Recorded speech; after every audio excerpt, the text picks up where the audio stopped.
And this is Trekland HQ, and we are live. Yeah. So, where do you go from here, Star Trek?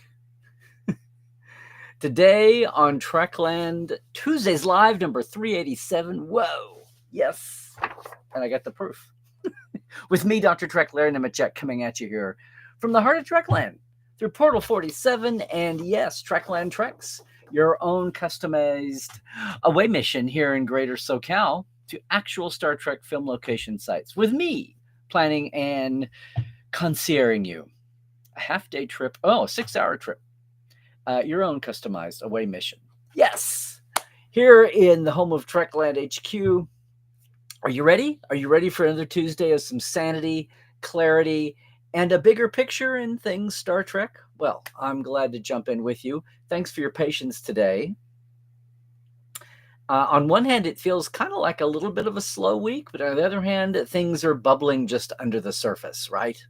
So if you are one of our TTL regulars, it's great to have you back. Make sure you sound off in the chat, of course. Chat is a big part of TTL's experience as it has evolved over these, coming up on 8 years. That's amazing. And if you're new to Trekland Tuesdays Live, welcome, welcome. I'd love to hear in the chat how you found us, what brought you here, and of course, you'll find all kinds of new friends. We are at this time of day, which I know is counterproductive. I just had this discussion yesterday. This is a time of day when we can have our friends from Europe, from Africa, even much less South America, but Eastern Asia too. And I love that because we've got global Trek fans here keeping me honest and keeping all of you Americans with blinders on honest. And I'm only talking about Star Trek world. Although it's good for many other aspects of life too, as you should know. Yeah. Oh, 2015, we hardly knew ye. It's going to be an exciting year around Trekland. Outside my front door may get a little weird. But here in Trekland, and with those that I know and work with, it's going to be a fun, exciting year. But on the other hand, well, where are we? Where are we? And before I go any further, just a reminder that if you're on, well, the best thing to do is be watching us, visiting with us on YouTube. That's where we've migrated to over the years, right? For one thing, if you're on YouTube, you will see all the comments, and you have the chance to throw a super chat donation my way here for our Patreon, for our live channel streaming. Much appreciated always. I got into this game late. YouTube started off being the server for your blog videos, and so I didn't build up the channel until just the last year or so. Kind of got into it late. And meanwhile, there's all kinds of yahoos out there that have no experience and no background, but they're sure yapping their heads off about stuff they don't know about. But it's a free country, at least the last time I checked.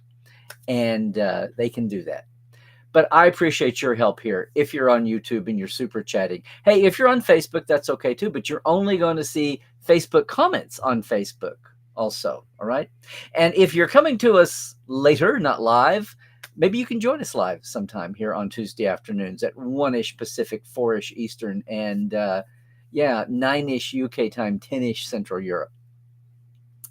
As Will Rogers, to paraphrase him, once said, I never got far enough in arithmetic to figure out what the other time zone start times are. But I know we have them from Australia and other countries too. So, on one hand, how you feeling? Does it feel like the Section 31, has the Section 31 wave passed by? Are you still excited about it? Are you still bewildered by it? Are you still talking about it in your circles and your friends? Or have you gone back to, I don't know, what we might call the great body of Star Trek? The legacy canon. And guys, gals, peeps, to now, legacy canon now includes Discovery and Lower Decks and Picard. And I hope not Prodigy. I'll say Lower Decks as is, unless they tweak it. But I'm told by no less than Aaron Welke and the Hagemans that Netflix makes weird decisions. And I was watching with Cadet Alice, her favorite show, Octonauts, And apparently they made the first 2 seasons in 2015 and came back, tweaked the format, and came back 7 years later. So never say never. That's just strange for us. We're used to movies being the great comeback of a lost series. But, it's a changing world. In case you didn't realize, you like that little second opinion move? In case you didn't realize, this media landscape keeps evolving, right? Now, speaking of second opinion, I hope you all, watched it. I hope you saw my second opinion for Section 31's movie. And I say they're not so much a review as a reaction. Back during the Life Support Live days with Dr. Ali, we would do live watch-alongs and do reactions. I know that's bread and butter for so many places. Sometimes the screening is part of the image. Sometimes it's everybody's watching at home and everybody's just commenting on a stream. I love doing that, and I'd love doing that. I'd love to do that live in person on stage, and everybody just kind of MST3King along. But that, it always happens. So this is kind of the next best thing. A second opinion. You get a second opinion from Dr. Trek. Let all the other hot takes and quick takes zoom at you the minute somebody can hit their key when they're allowed to by the studio. 6 a.m. Thursdays. But I'm just saying that there's a whole catalog of second opinions there for the last 2 or 3 years. And if you haven't seen it and you're enjoying watching, rewatch, just as much as you pull out your old TNG companion to watch TNG reruns and episodes, original episodes, I'd appreciate it. And love the comments when you're rewatching a legacy show from the last 3 or 4 years that was made and released in the last 3 or 4 years, to go and check out my second. I don't go all the way back through the beginnings of Discovery or Picard, but we come in midstream on all of these. I think I may have started with Picard. Anyway, that's out there.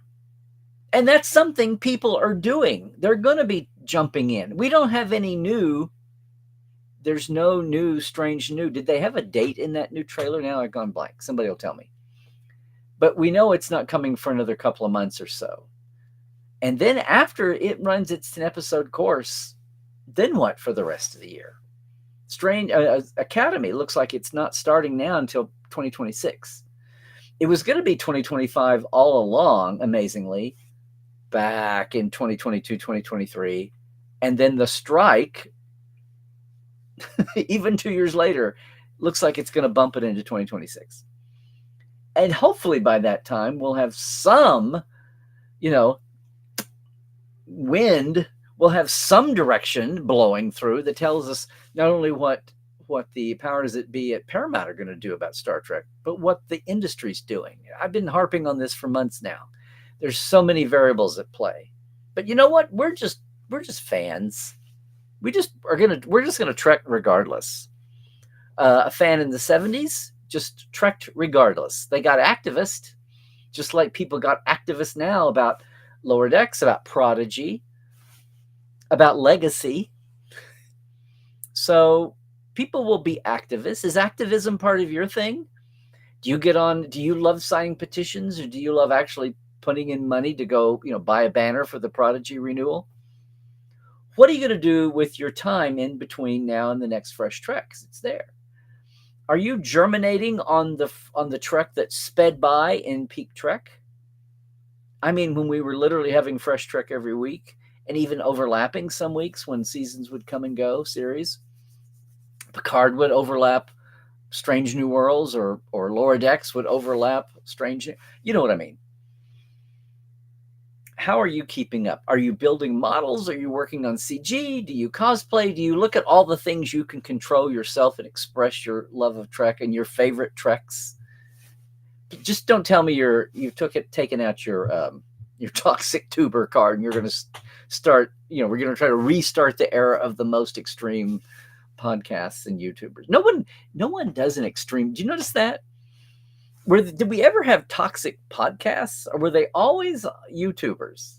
Because what's the glory of bashing something if you can't, even if your stupid projected face is up there? Nobody messes. This just dawned on me. Nobody messes with doing an audio hate fest on Trek. I wonder if that's true of the other, franchises and genres too.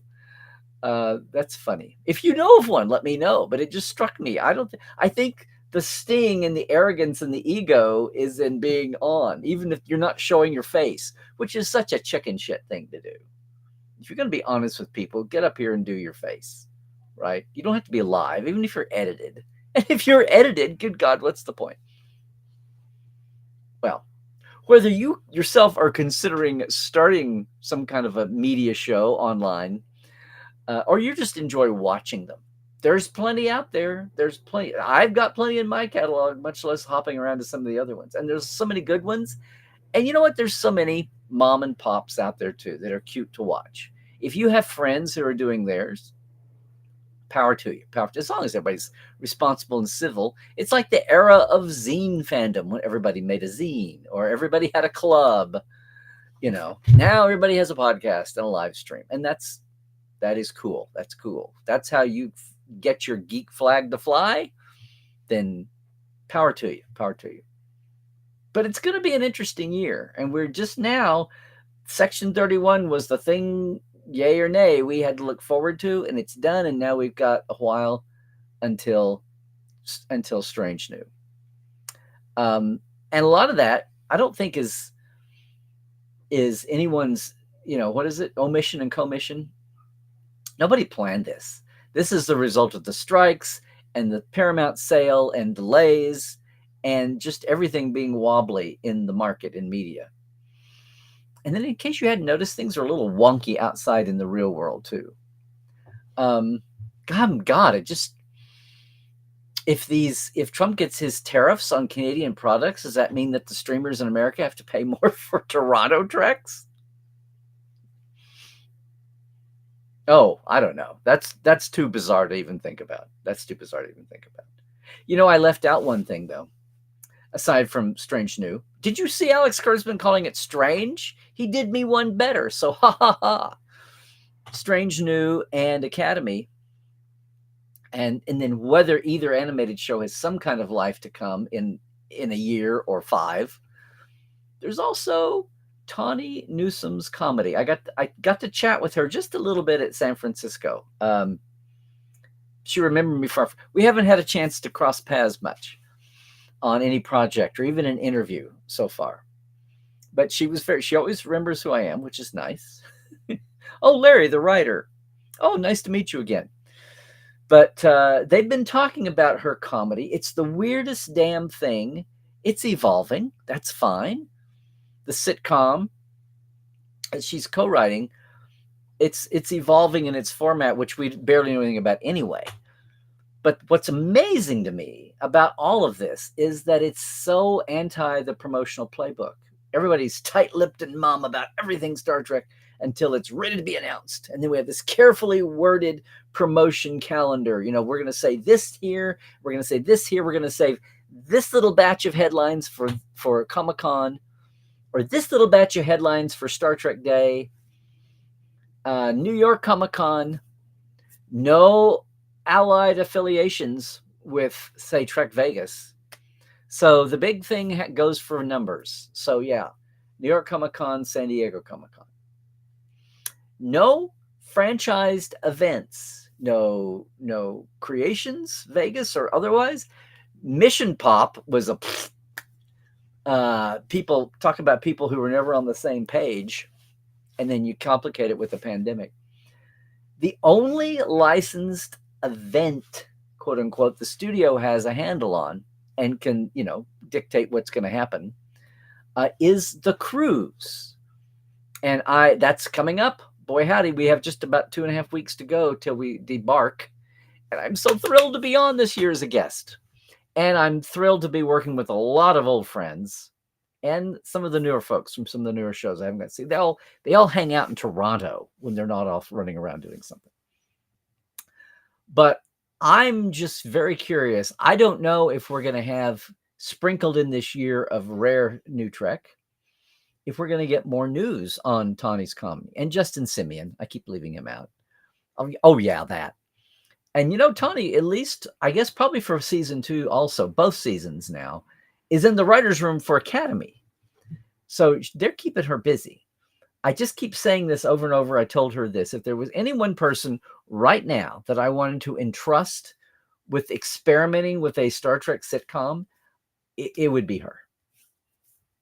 Now, unless you're just absolutely aghast at the idea of a live action sitcom, if you're over that, thanks to Lower Decks, thanks to some of the other moments we've seen stretching the envelope on Strange New, right, with the crossover, with the musical, I feel like people are in a little bit better mindset for these things. You see the possibilities.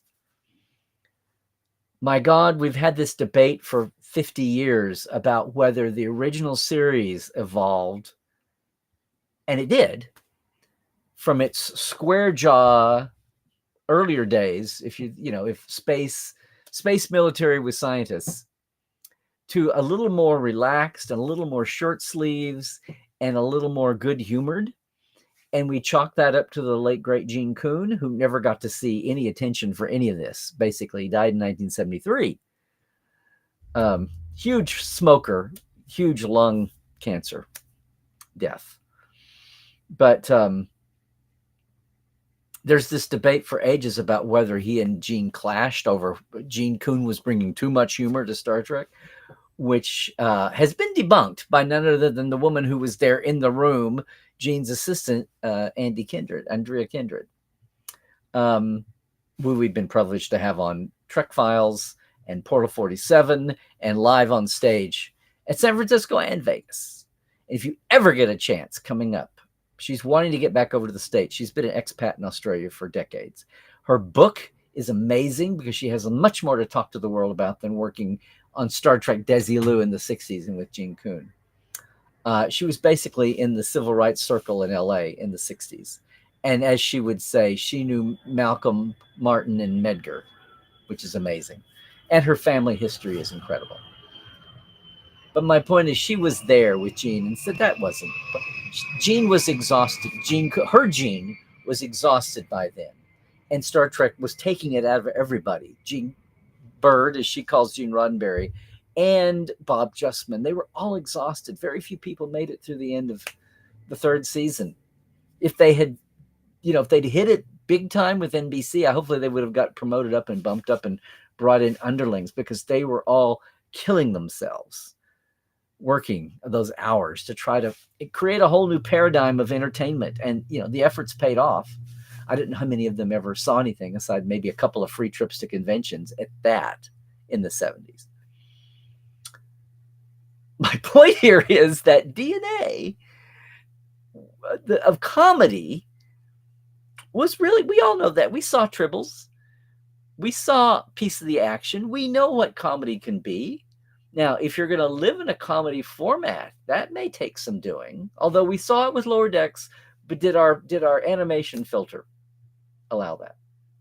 I don't know. I'm just saying that we won't have a completed show this coming year, but we'll be watching all the news around that unwind and reveal. And it's already a weird thing to even be having this conversation about talking about something happening that is unformed. That strict Paramount promotional playbook hates it when anything leaks, something that's not on the schedule. They want the playbook to be followed, and they don't like it when somebody gets off page, either somebody in the show or a reporter or an interviewer. They like having everything nice and controlled. And there's a point to that. But there's also a point when I think sometimes they may not know the audience. The same way some conventions don't think it's important to release guests ahead of time. And then they wonder why they don't have advanced sales. That happens. But that's a thing. That's a thing we're going to be, even though it's not fresh, completed Trek, we're going to be watching for the comedy news unrolling. And I hope it keeps unrolling. But, that's your headlines. And then, of course, a lot of us are all looking forward to the conventions through the year. Got WonderCon and no more regional creations until Vegas, and then in the fall. Chicago, New York area. I love to say New Jersey, but it's greater New York. No offense, Jersey. It's like the whole New York Giants, Jersey Giants thing. I get it, but we're just dealing with geography and people. But there's big shows, and New York Comic Con and San Diego Comic Con, and a lot of the Comic Cons we've said. And yes, Europe has another destination trek happening, and all of your Comic Cons too, in the UK and in the continent.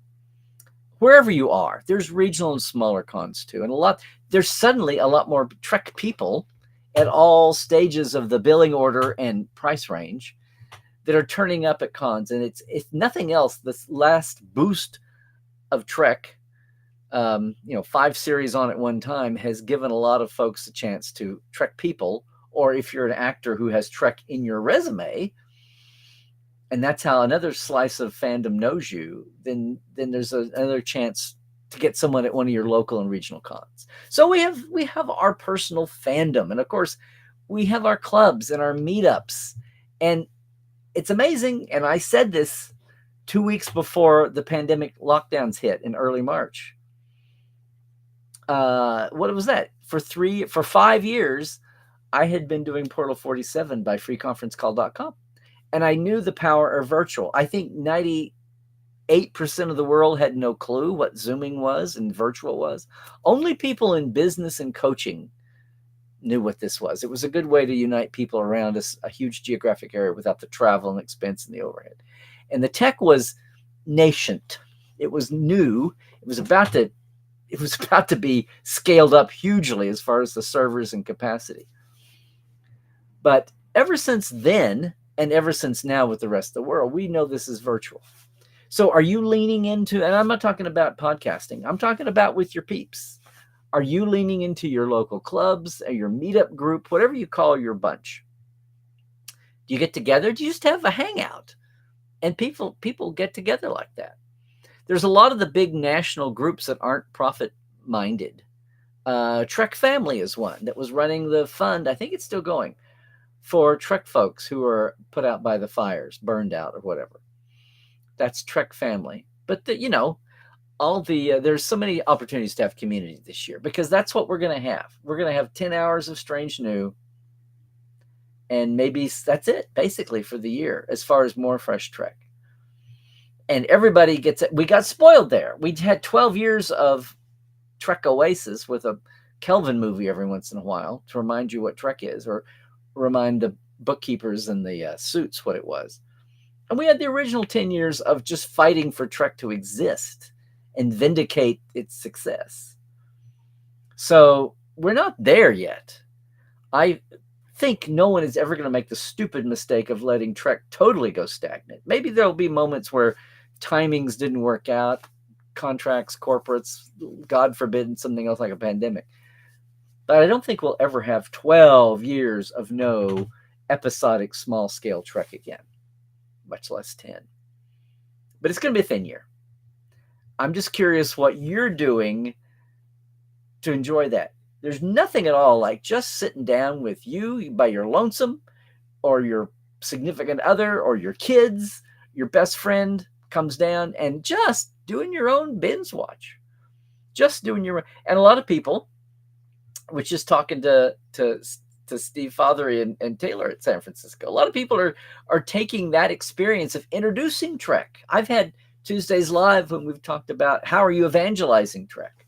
Maybe you try to drag more folks in the way the two of them are doing with their, and make something of it and record it for posterity or posterior, experiencing someone else, documenting someone's exposure for the first time to Star Trek. I envy people who are doing that. Think how exciting that is.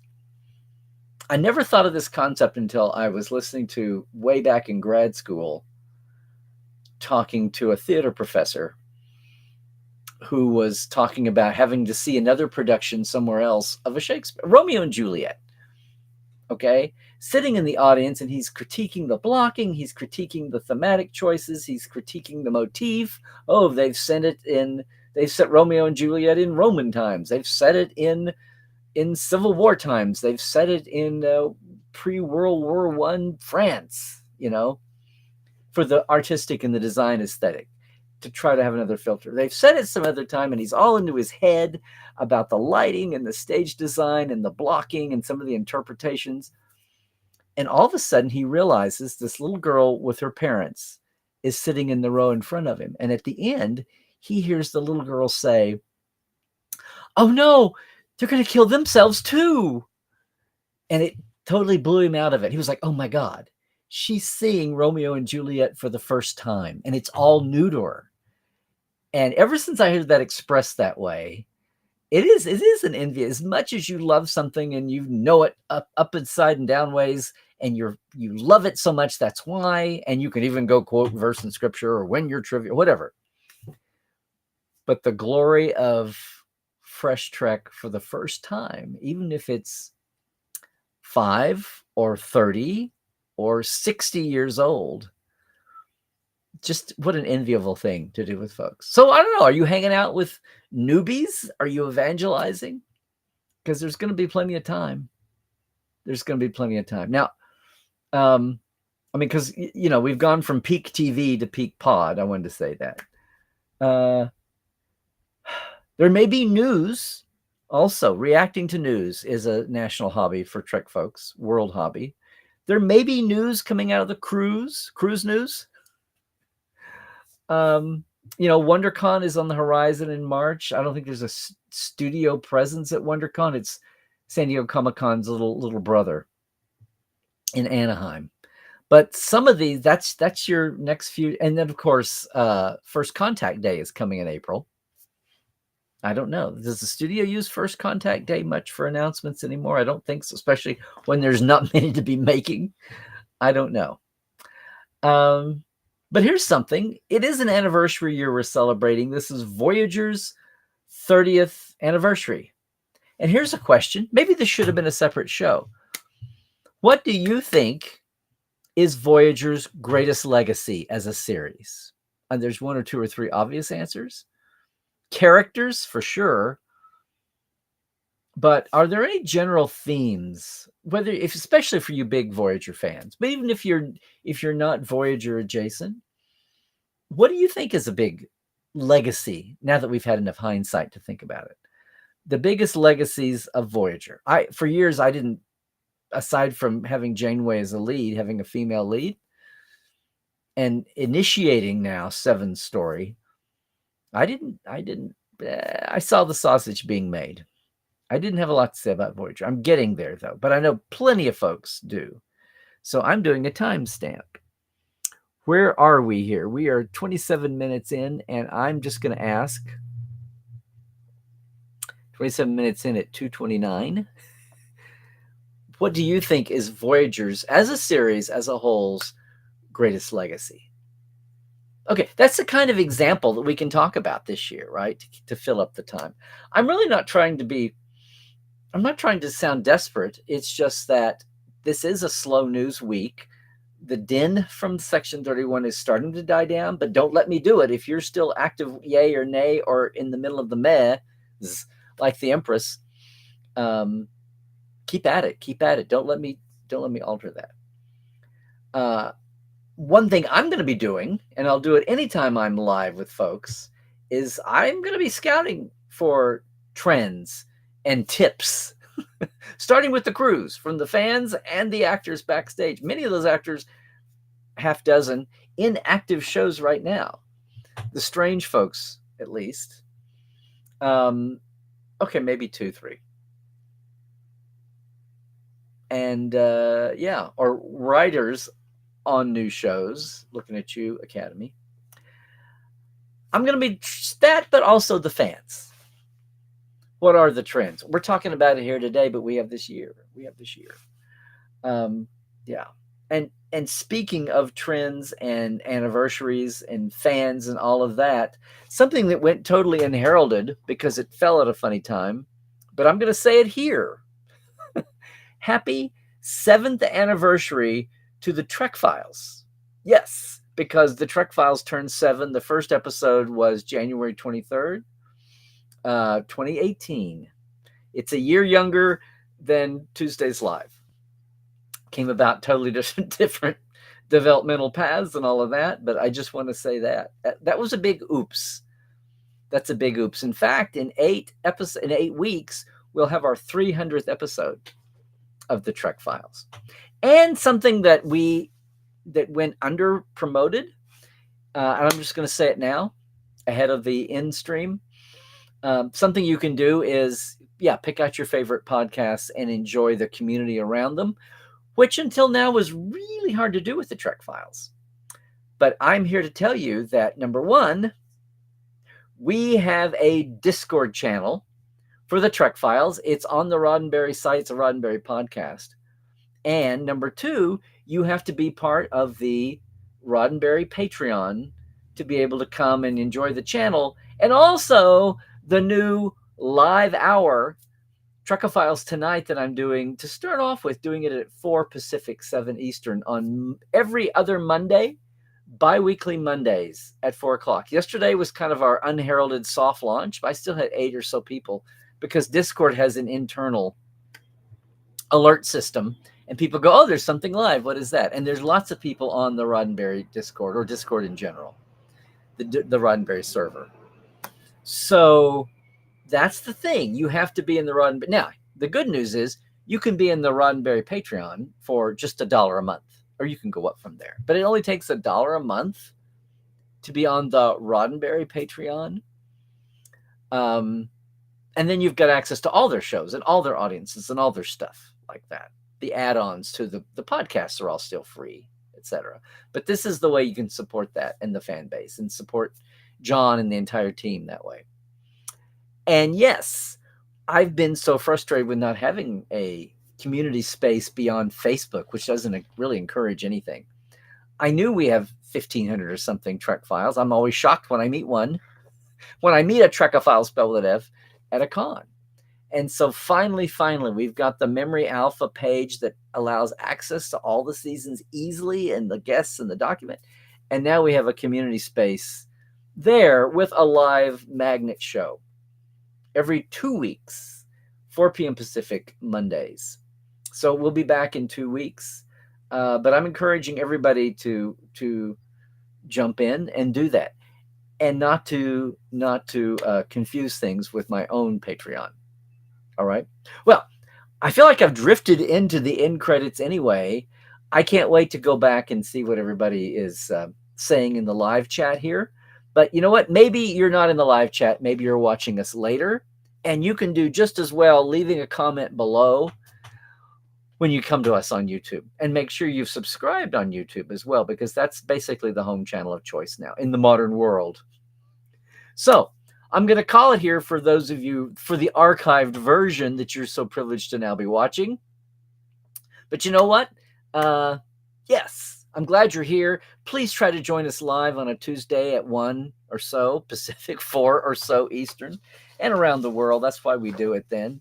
And as you're doing that, remember that you too can take a Trekland Trek.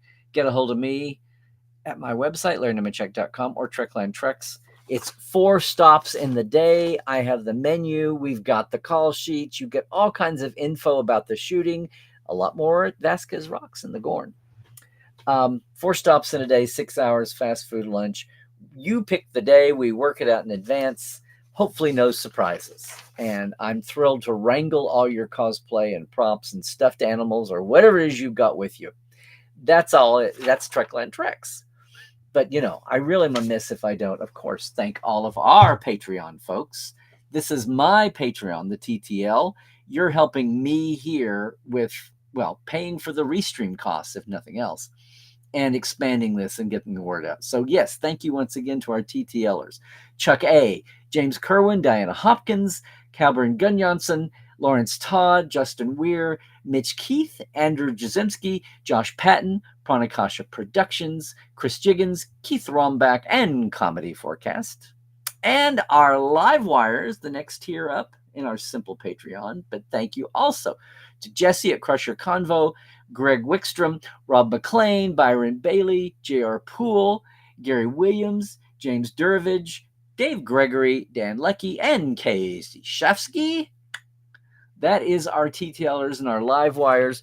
What's the difference? What's the deal? Well, my Patreon Patreon.com/Trekland Live is just $5 and $10 a month. You can do more for the shout out. And I keep saying this every week, access to our early Portal 47 backstage creatives, amazing guest nights from early years of the Portal with their audio, with their picture, and with their own personal picture sharing. It's amazing stuff. Patreon.com/Trekland Live for my Patreon. You can head to the Roddenberry Patreon, the Mission Log Patreon, $1 a month, and you can join the Trek Files Patreon audience and jump in on our live. That $1 a month, of course, also gets you to all the other Roddenberry shows and their audiences and their live events every week, because there's a lot of them. I mentioned the Trek Files. Did I mention the Trek Files? The new one is up today, episode 2 of season 13. And none other than, well, he felt the need to come out and say this. We've got our executive producer, Rod Roddenberry, with us, and the originator of the idea for the Trek Files. Rod wanted to come on with the document that his dad wrote to push back against the format that Paramount, not using Gene, came up with for a Next Generation series. And it might have been something. There's some wincy, moments, especially talking about the female characters. But it didn't have a lot of vision. It was very small. And Gene argued for big and not small. And he touches on the touchstones. And in this time of continued eternal debate about what Star Trek is and isn't, Rod felt like it was good to get out his dad's own words from 1986 at another pivotal time in the franchise's history and talk. That's this week's Trek Files. It's a little bit of a long one, too. Hope you're not angry. You want to make sure and catch it. It's out now at thetrekfiles.com is our new home on Memory Alpha. But wherever you get your podcasts, you can get the document there, but you can get the audio anywhere. This week, you want to get the document. It's like 4 or 5 pages. Gene writing to the head of Paramount TV. It's pretty good. For one thing, I don't think you can make a new Star Trek without my involvement. Not just comment after the fact, but involvement from square one. But it gets good from there. It gets even better from there. Yeah. Gang, that's going to be it. If you're watching us on YouTube later, it's Larry Nemechek on all the channels, on Twitter, and it's Blue Sky. And YouTube, it's Larry's Trekland on Facebook. Instagram, what's happening? Instagram isn't quite as cute and pretty as it used to be. We'll see what happens. For now, I'm leaning on Blue Sky. And apparently more of a presence on Discord. But you really want to jump into us with portal47.net. It is your backstage guide to more in-depth Trek with Dr. Trek. It's like a mini-con all year long. Hey, that is going to do it for now. If you're watching us later, I think there's 4 strains of something viral out there going. So stay healthy. Do all the things. Stay woke, awoke, however you like it. I'm talking about check the sources. Don't let them fake you out. And Trek well, everybody.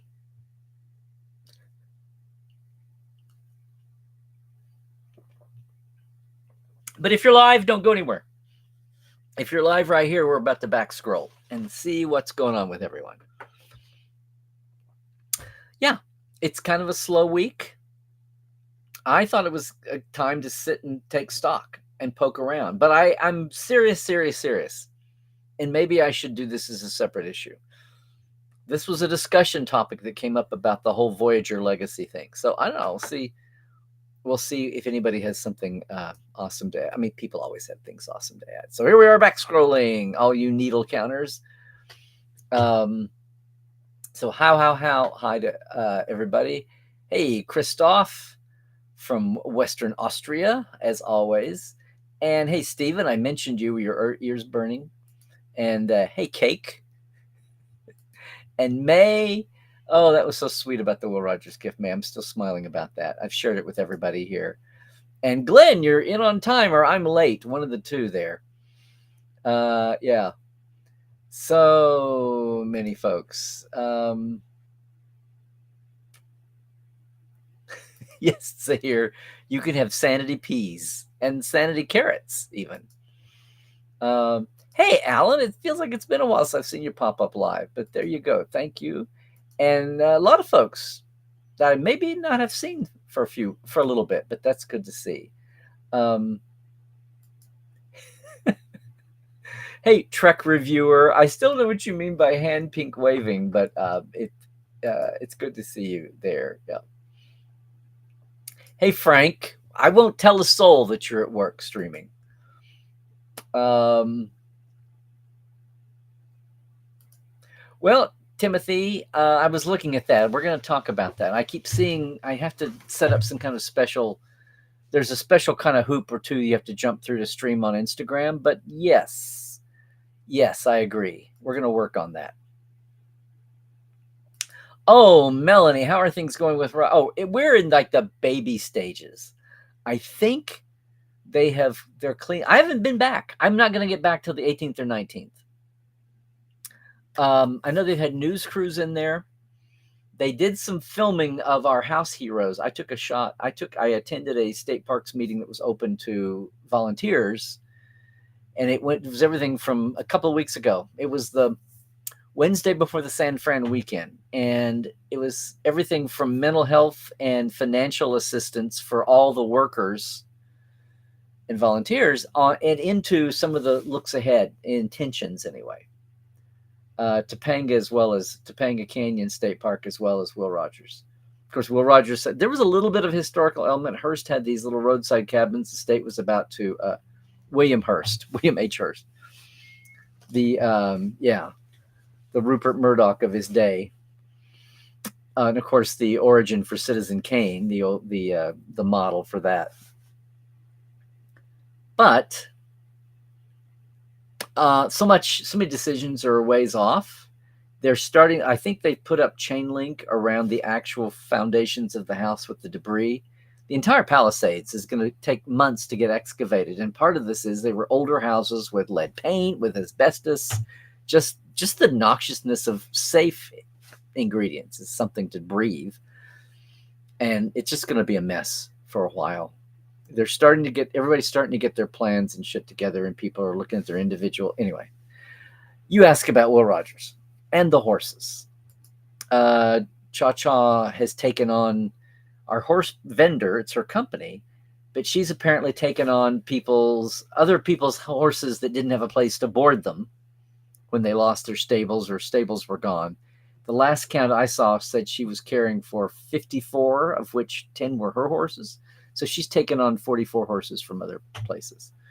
But it's people are just adapting and getting by right now. I always love it when everybody's calling out everybody else here. Well, John X, did they ever listen to us? No. There may be a question about exactly when they can, much less when the best time to is. If I was them, I would put it later in the year, so there's not a huge, when do you want the time gap of no Trek? Do you want it sooner or later?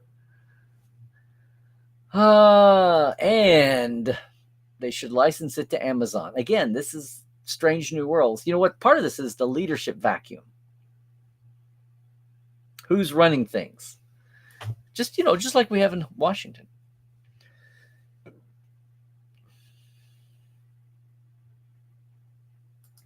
You would think the attitudes, hey, visual effects, Derek, the attitudes in landscapes may be different if they weren't trying to pass off 10 episodes as a season. No argument here. And people in the industry trying to scramble to have to work 3 jobs or 2 jobs. It's where they used to have 1 job for the bulk of the year. Yeah. So, John, you're happy to see Section 31 doing so well because you think we may never get a theater movie again. It could be 2 TV movies every year. Here's hoping. Lots of things here. Number one, you don't seem to be too impressed with the Origins movie that supposedly is on track to shoot. I need to start chasing this down. That's the other thing I didn't even mention at the beginning. Will we get news about those 2 movies, especially the Origin movie, which everybody keeps assuring us is on the books and it's greenlit and going to go into pre-production? again, if we get news trickling out about the comedy, we should really have news trickling out about this within the next month or two. We will see. But you're thinking that's never going to happen, and we'd be lucky just to get 2 TV movies every year for a while. But also, you're saying Section 31 doing so well, and I know you're basing that on the Paramount Plus and some of the other in-house and some of the other third-party tracking folks having Section 31 at the top of the viewing. So what is this, the revenge of the armchair fan over the reviewers and the pushback online? There we go. Hi, Joey. Is this your first Tuesday with us? I think maybe you've been here before, but glad to see you. And there you go. I need to do this. I need to do the post-discovery, the post-2017 shows. And I've forgotten what trade-off you're talking about, but it's probably a good one. Hey, Borderline Enlightenment. Are you new to our Tuesday's crowd as well? We live in a world that rewards negativity far more than positivity at this point. Oh, up and down the line in all facets of life. Positivity is nativity in pop culture. Yeah. Oh, well, I just talked about the industry. Still trying to get more involved in digital work. Very high fidelity to the original model. Practical builds too. Well, hang in there. Doing good. Timothy, here's an opinion, and you're too long for the box. I'll finish it. Star Trek needs a hiatus until people stop exploiting the intellectual property under Kurtzman's free reign. I think I get where you're coming from. They should focus on making new Star Wars episodes and movies instead, which is more generic sci-fi like current Trek has become. I've never seen Star Wars, though I believe it has a larger fan base. Well, yes. Star Wars does have a bigger fan base than Trek. Why? I mean, I know why, but I don't get the why. Talk about generic sci-fi. That's what gets you there. But you say they. The same theys aren't going back and forth between Trek and Star Wars. It's totally different corporations and owner groups, etc., etc. Oh, naivete. Okay.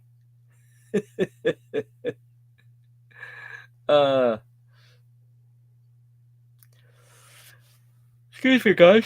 Ugh. Oh, hey. Nothing wrong with the job hunt, Derek, in the middle of everything. Yep. Hey, Joy, you're fine with Strange New and Academy for a while. That's a lot of Trek. Yeah, but they're spread out. You're only getting 10 a season, 1 season this year, and then next year you might get 1 season of one season the other, and there's 20 weeks, 20-hour episodes. Is the pipeline going to be shrunk down to 2 live actions, and that's it? Ooh, funny you say focus on Star Wars when any new Trek feels like Star Wars to me.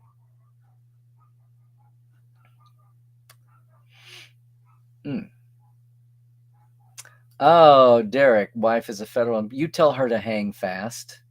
She has protections. It may feel insane right now, and the beast is slow to rise, but there's a reason things are done the way. Does everybody know? This is where my guilt at not being a history teacher, high school history teacher, comes through. Does everybody know when the civil service started? The apolitical, because in the early days, everybody, the government was tiny, like in George Washington's day and Jefferson and Madison, and gradually the country grew. The country spread out, much less got more population. But for like 100 years, every single person, the postmasters at local, Will Rogers has jokes all the time about whoever's president, your local postmaster, when it was the post office department, before they split off the Postal Service in 1971 and got it out of its Ben Franklin days, every time a new president came in, they'd appoint new prosecuting attorneys. They'd also appoint new postmasters in every little town in the country.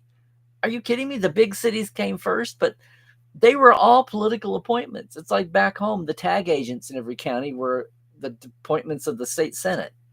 I know. What's a tag agent? You say. Obviously, you've never been to Oklahoma. License plates. They're not license plates in Oklahoma. They're car tags. And the guy that gave it to you was a tag agent. Yes, we had a Department of Public Safety. Now they have an actual DMV, but all the time I was growing up and Johnny Carson was making DMV jokes, I'm like, what is a DMV? You go to your tag gate. There's 2 or 3 at every Senate district. You get your car tags from your tag agent, your county tag agent. I digress. There are rules. We have a civil service because of President Garfield's assassination. Everybody used to come to the White House for every kind of government job, big and small. I mean, not the president, but the staff. Well, this one guy, Philip Gateau, I think his name was, got turned down for a job by the Garfield administration, showed up and shot President Garfield. There had been calls for a neutral civil service for a long time, and that was the catalyst.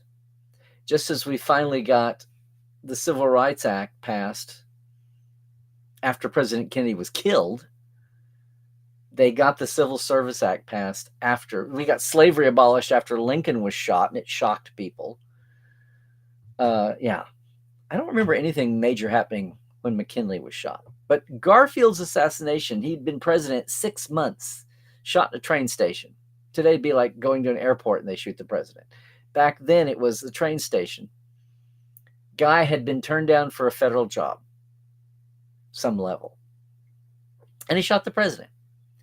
The whole point of the civil service was, not to be politicized. Sure, the president appoints cabinet and down from that, and at times other things that are supposed to be on a political term of office, like 8 or 10 years. But the bulk, the deep state, is that way for a reason. Anyway, no one ever talks about why we have the civil service in the U.S. It was to depoliticize it because a president was shot. And that's what spurred getting the Civil Service Act passed. 1881, 1882, something like that. Oh, yeah, but it's just dusty old names and dates and places. Has nothing to do with today. Yeah, little thing I'd like to introduce you to called Reconstruction. Yeah. So, Derek, I am thinking of her. I hope she can stay strong with her fellow employees also. Oh, I see what you're saying, Borderline.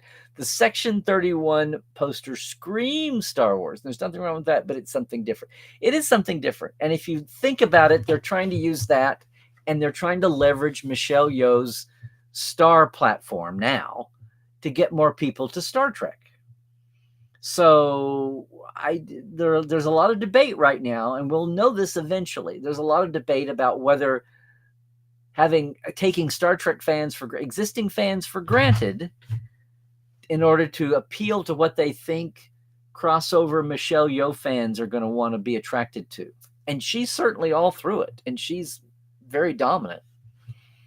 And a lot of Star Trek fans love it because it's a Georgiou arc. Apparently they didn't realize there were other parts to the movie besides Georgiou's arc. Georgiou. Everybody says it differently. But that's the thing. That's the thing. Yeah, we're talking about promotions, folks. They're too secretive. It's the discomfort with the new level. Rick Berman was an ivory tower producer. JJ is all over the place. The modern producers show how to. Alex is decent about getting out and talking. He's done a ton of interviews around things, especially now the movie. And things are dicey. He knows it's also being good. He's going to have new bosses, new people he's dealing with if he hasn't met them already.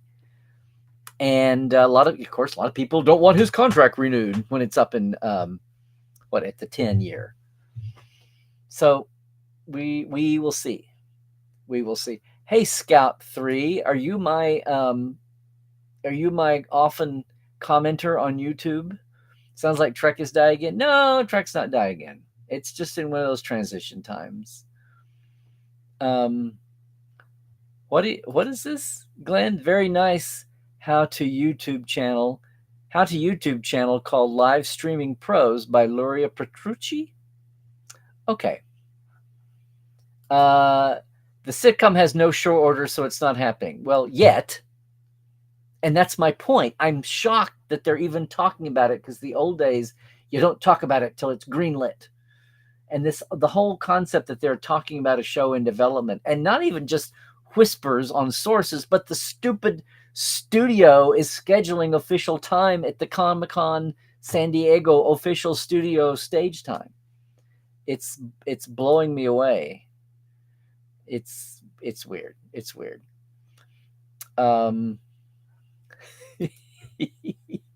Well, I'll take my Southern California enclave for now here.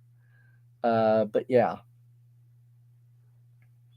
Oh, Trek died in 2005. It's a reanimated course. Well, a lot of people thought Trek died in 2001, and they hated Enterprise too. So time does something to perspective, time and shifting populations. Hey, Borderline, I'm not telling you what to think, but don't you dare take Lower Decks away from me. No way. Lower Decks is a love letter to all the Star Treks, and fandom. Lower Decks, on the meta level, when the characters argue about things the way fans argue about big concepts are.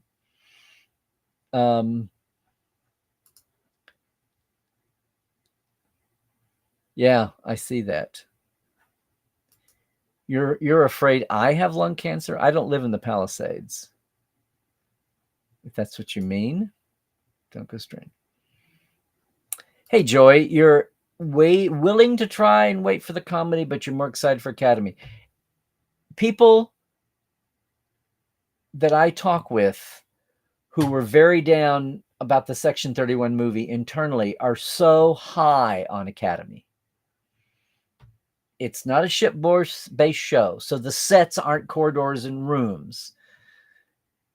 It's an academy and outdoors, and they have the VA wall, and I don't get to gripe about how stupidly cavernous the rooms feel, because they need the cameras to be able to do the stunts and things now.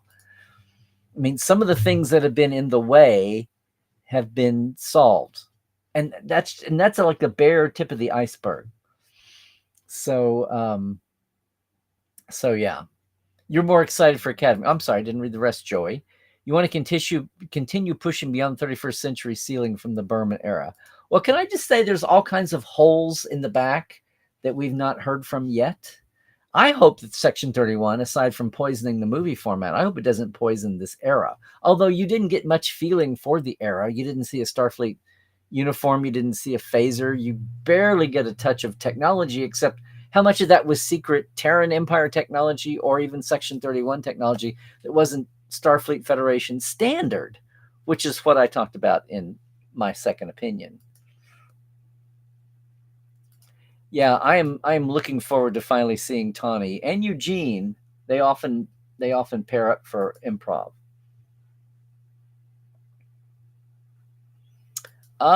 You think Section 31 is going to bring more pressure onto Worlds to bring it. See, especially the Gorn. I just want the Gorn to, the theoretical tie-ins to canons that smooths everything out. I just want them. I just want them to do that.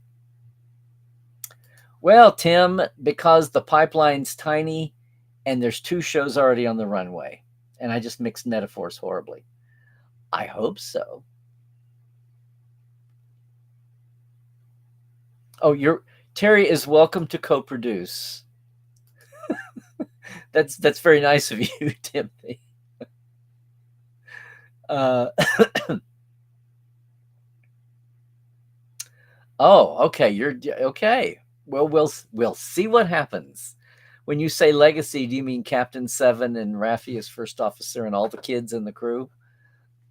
We'll see. We will see.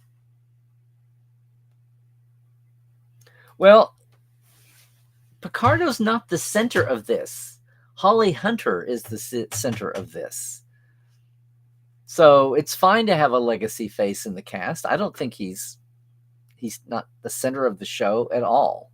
But there you go. Oh, well, yes, some TOS was very broad, but not as silly as LDS. That's true. Although LDS Lower Decks, I feel like refined that over the years. Yeah, I was thrown. The first scene, it took me 2 views before I realized she's supposed to be drunk in that very first scene on the pilot, the first episode of appeasing bean counters and shareholders. Yep, yep. Oh, I'm envious, Dave. I knew she was promoting it and trying not to cross promote it, which was weird. Or maybe she was just accidentally.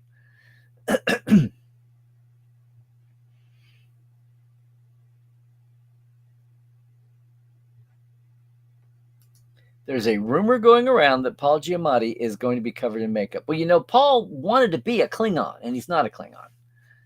So, yay. I mean, yeah. Paul Giamatti has been blued before.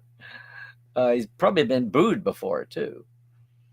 Less Trek equals more right now. Hey, Stephen Meyer, it's been a while. Glad you could make it today.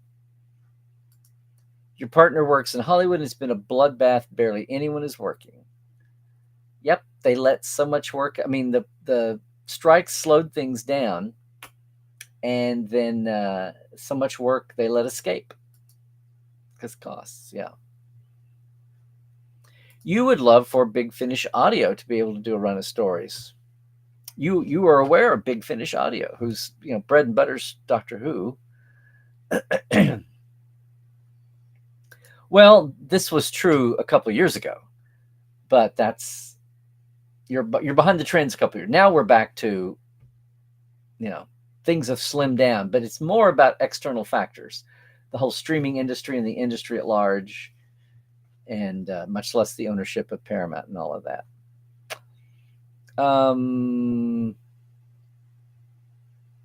Okay. Yes. Good. Yeah. The streaming arms race. It was big TV. Everybody bulked up, threw money at everything. Everybody.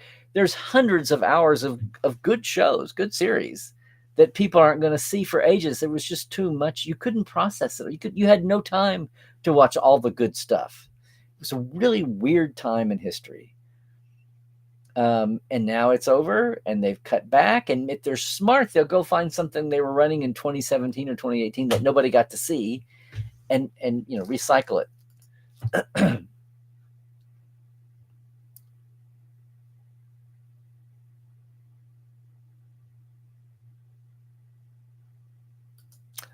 Doing some back of the envelope math. Is that what that's called, John X?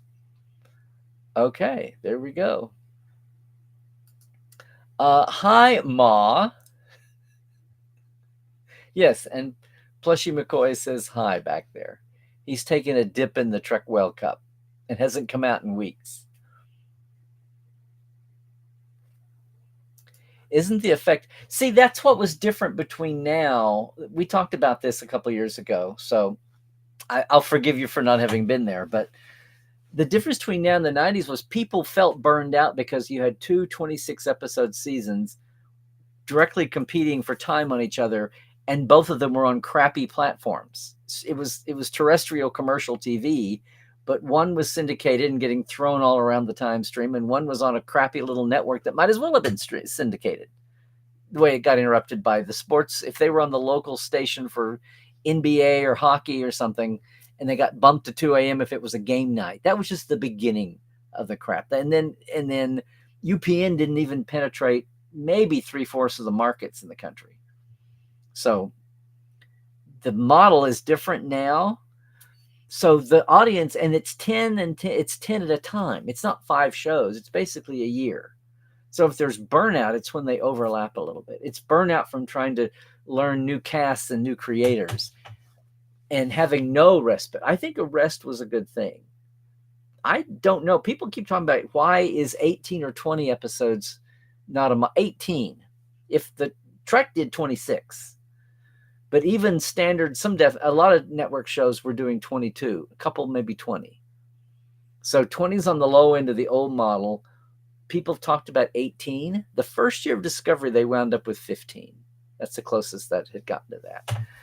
So, but this is what I'm saying about the industry itself is still, there's no magic bullet rule book like Netflix tried to pretend it had for years. That emperor has lost its clothes in the strikes and the pandemic. So, um, people are thinking about maybe, I've seen some of the Star Trek producers, I forget who, some of the line producers, not the writing or showrunners, but talking about how they would advocate for there should be a very doable number at say 18 a season, which is a hell of a lot more than 10, and gets us back to a feeling. They might actually get back to having freelancers come in and pitch scripts with that many slots. Anyway, it'd be lovely if we could find a middle ground after the 80s, 90s, and then the teens, 20s, if we could find a middle ground again. Um, my pleasure, Stephen. It's an awesome idea, and I see generation like I do with Alice with Prodigy. I see folks and their kids or grandkids doing as another newbie eyes type format genre. So no, good on you. Good on you. Sherry, I had no doubt that you were doing that. Well, John, there might be unintended news from the cruise. We'll see. I'm scraping the barrel here. I'm hoping, but yeah.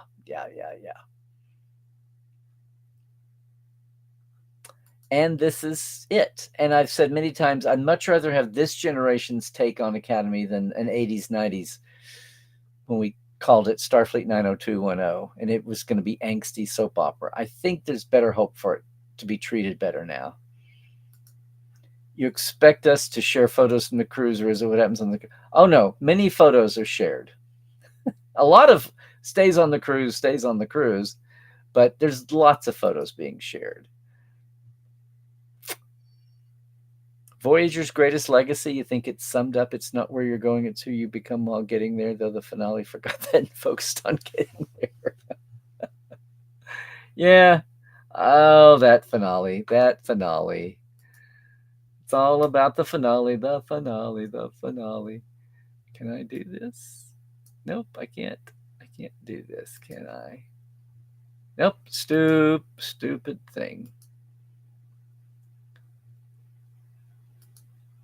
There we go. Can I do that? Well, then I'm going to do this. I'll just do this. Boom. To the journey. How many people attend the cruise? Ooh, I should be more up on this. I want to say 1,500. Between 1,000 and 1,500. But it's sold out. So when you hear a number, you'll know that's it. And of course, there's room for the boat crew, the actual sailing the ship crew, and then there's all the ECP, the Entertainment Cruise Partners staff. The cruise company is separate from it's What's It of the Seas? Who is that? Not Princess, but the other one. Yeah.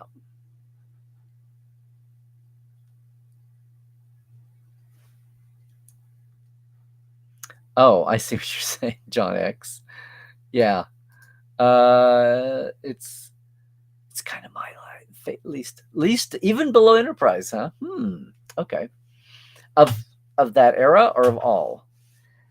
Yeah. Like I said, I watched the sausage being made. Prodigies. There you go. Actual physical legacies would be Prodigy, yes, and Academy, obviously. Oh, thank you, Ma. Thank you, Sherry, for the anniversary. And there you go. Watching TV series you've never seen. Okay. You mean Treks or you mean other things? Coffee nebulas. Yes. Astronomers and physicists have been shocked to find there's coffee in some nebulas.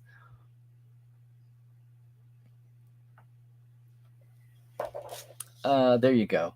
I think, yeah, I'm doing this. Timothy, I think it's like almost like meta aware. The To the Journey line. This is interesting, Joey. Yeah. How the show taught us that it's not that, this. Sorry. That was good too, but this one, effortless and understated feminism. Lots of women on screen getting stuff done without any big fanfare. And yeah, people always talk about Janeway and Seven, but I'm like, B'Elanna, well, after she stopped punching people out, but B'Elanna being there, and coming in from a ragtag background.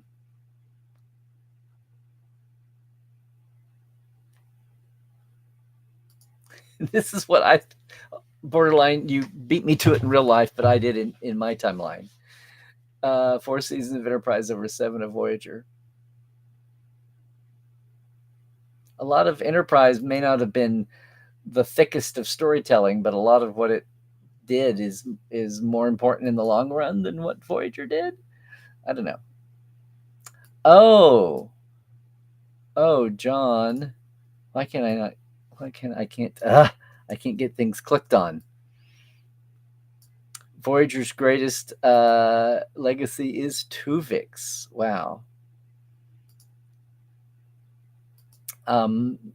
Yeah, it's been a crazy couple of months for good things, and a lot of it's not even publicly known yet. So,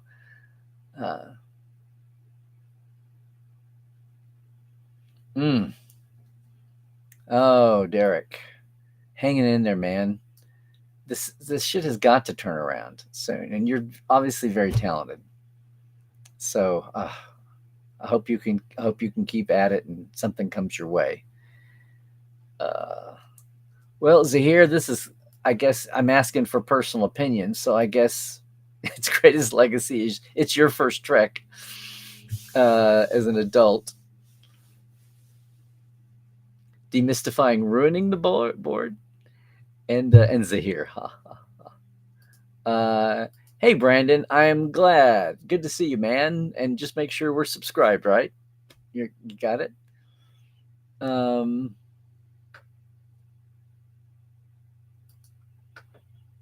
Oh, I see what you're saying. Voyager's thing is legacy is the concept of sentient holographic people. How do you mean that Voyager was the first really polarizing Star Trek series? Polarizing among fans with opinions? Or because that sure happened with DS9, the show that didn't go anywhere. It was a shock to the system. I'm curious what you mean by that, Zahir. Oh, your uncle refused to watch the show because it was a woman captain. Well, pretty radical, for 1994 or 5.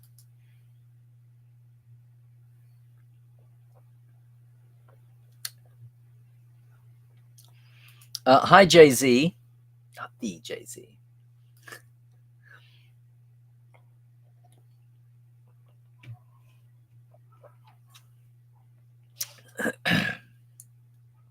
And, well, Zahir, I've got you thinking. Voyager's legacy, continuing multicultural tradition, start of diversity among Vulcans and other non-human species. They kind of start doing that a little bit toward the end of TNG, but you had a regular here. So Indigenous American XO, yeah. All of that was muffled with a crappy, consultant who was fooling Hollywood and had been exposed and was still fooling Voyager. Exploring X-Borg culture outside of just Picard Locutus. It was so funny when people were like, oh, so Picard's X-Borg time was so different than 7. Why was that? Because he was only assimilated for a few hours. So there are those who believe that Voyager ruined the Borg. I always love the opening of classic Galactica. There are those who believe. Yeah. Oh, I see. You're saying not the Trek reviewer. You're saying not Star Trek, but you're going to rewatch Mork and Mindy. It's not really about sci-fi, Yep. Hey, Casey, it was so good to see you in San Fran, man, and see you on here. Well, I think you're ending up the chat here. So, okay. Well, thanks everybody who tried to tackle my point there about a Voyager legacy. I guess a lot of that's, I mean, it's kind of oh no, wait, we've got more. We have more chat just popped up here. Where did you come from? Oh, there you go, John. Some hospitals are requiring masks. Well, there's masks in the Palisades anyway. If you're live, don't go anywhere, Neil. Thank you, Christoph. Hey, Michael Morrison, good to catch. I'm glad that you caught me live. LA Peace. This sounds like it's a first time then, so maybe you can do it again sometime.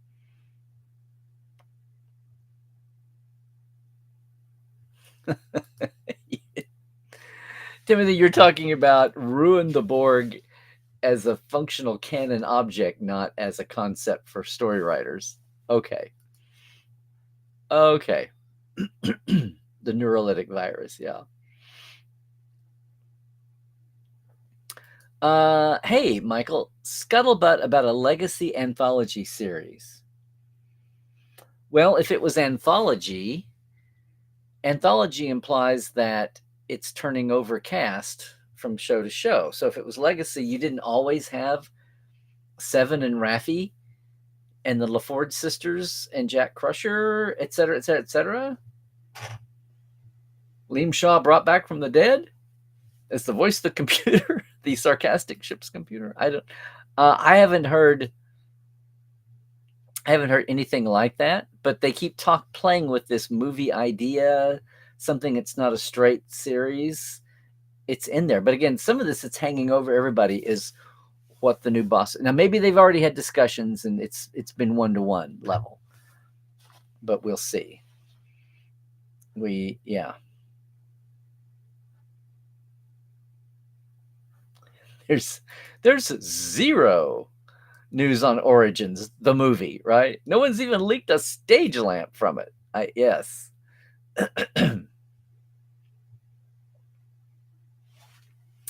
This is true, Melanie. Olympics and it's just in the one area, the two areas, north of Pasadena and West LA. The bulk of LA is fine if we can get the air cleaned out.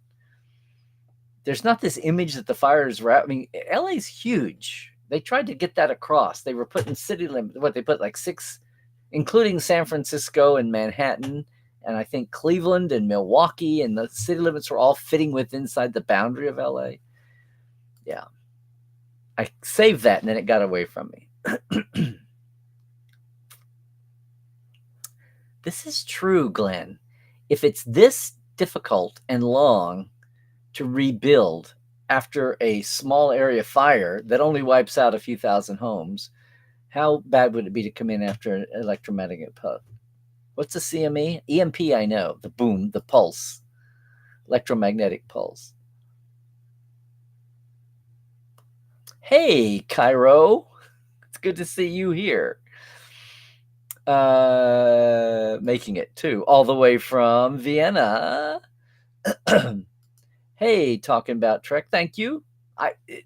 Hey, I'm making mountains out of molehills here today, but sometimes the smallest things yield the biggest discussions. Does that make sense? I gave up a long time ago thinking I had to have a hot topic for today, because sometimes you don't know where the conversation and the comments are going to lead to. Here, Cairo. Here. And I know that I'm gonna save this, because this is exactly what Rod wanted to do to the world. Not necessarily to Ellison and Kurtzman, but to the world. To the world.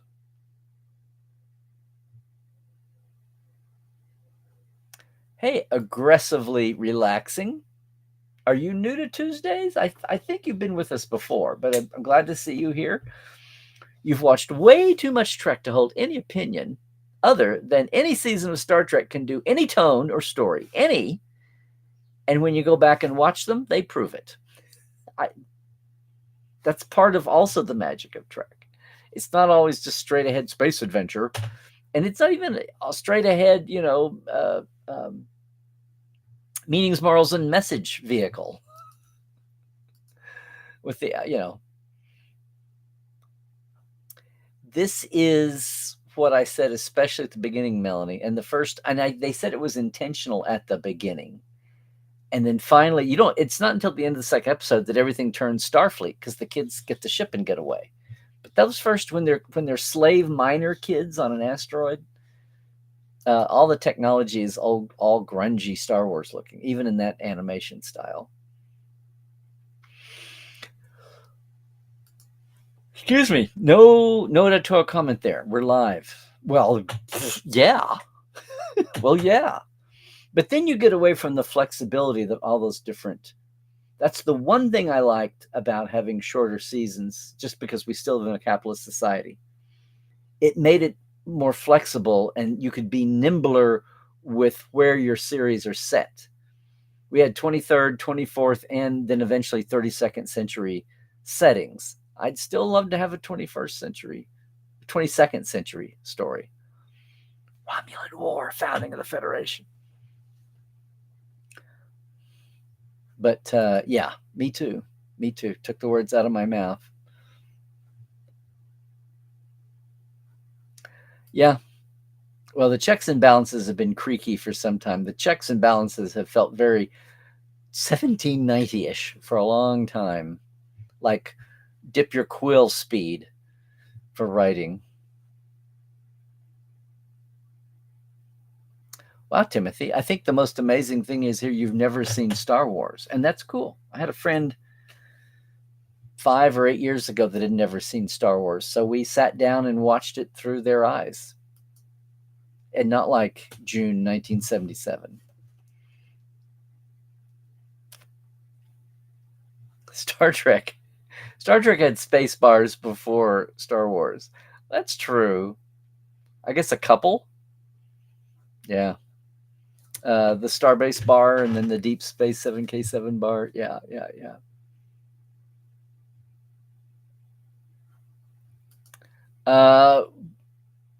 Harding had a heart attack. I like your thinking. There was no need to look at the things he did before his death. Let's move on. This is all true.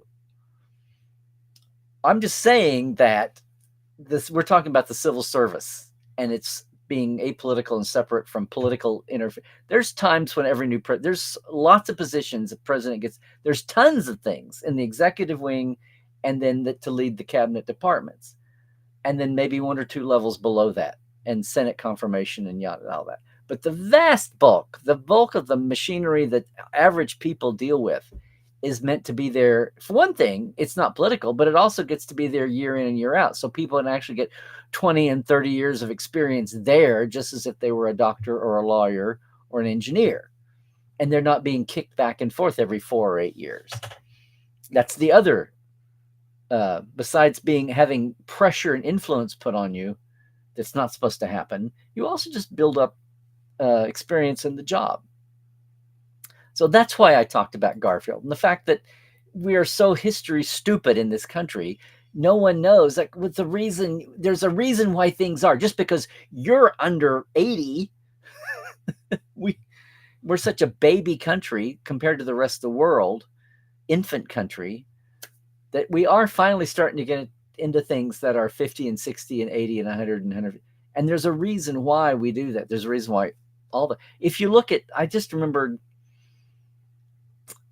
reading material when my Nemechek line of my 4 immediate family lines, when they left Bohemia, the Czech, now Czech Republic, Czechia, but that was all part of the Austro-Hungarian Empire, and as opposed to like the Russians were the worst, but the Austro-Hungarian Empire, the Habsburgs, it was the creakiest bureaucracy ever. It took forever to get anything done. Talking about 1870s, 1880s, 1890s. It was so creaky.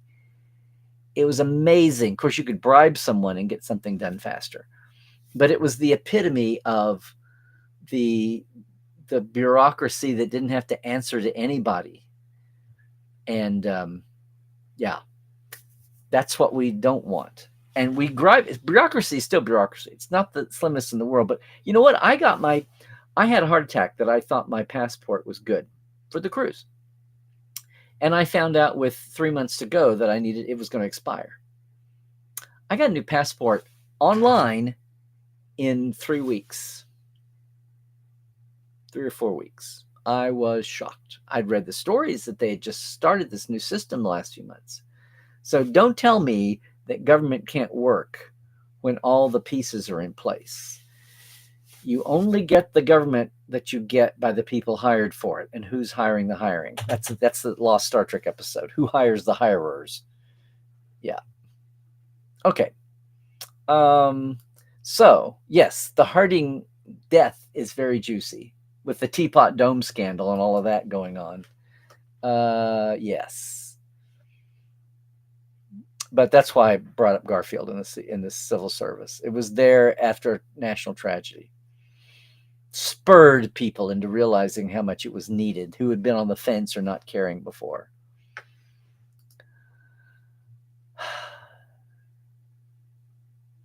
Interesting point, Timothy.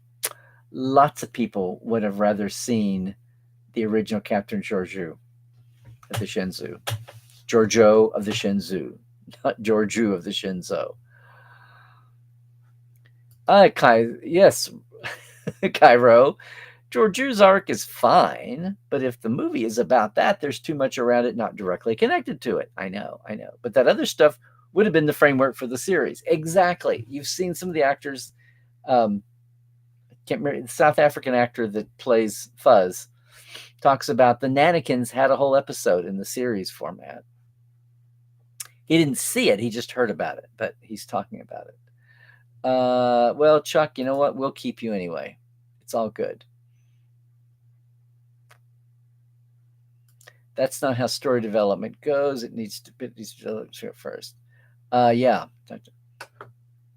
You're hoping the sitcom doesn't happen. Okay. So by now, we're not to a case of never say never with these formats and Tawny doing it and already in a long development process. We'll say. You thought Trek died in 1969 and everything else is just a zombie thing. It's your point of view. It's your point of view.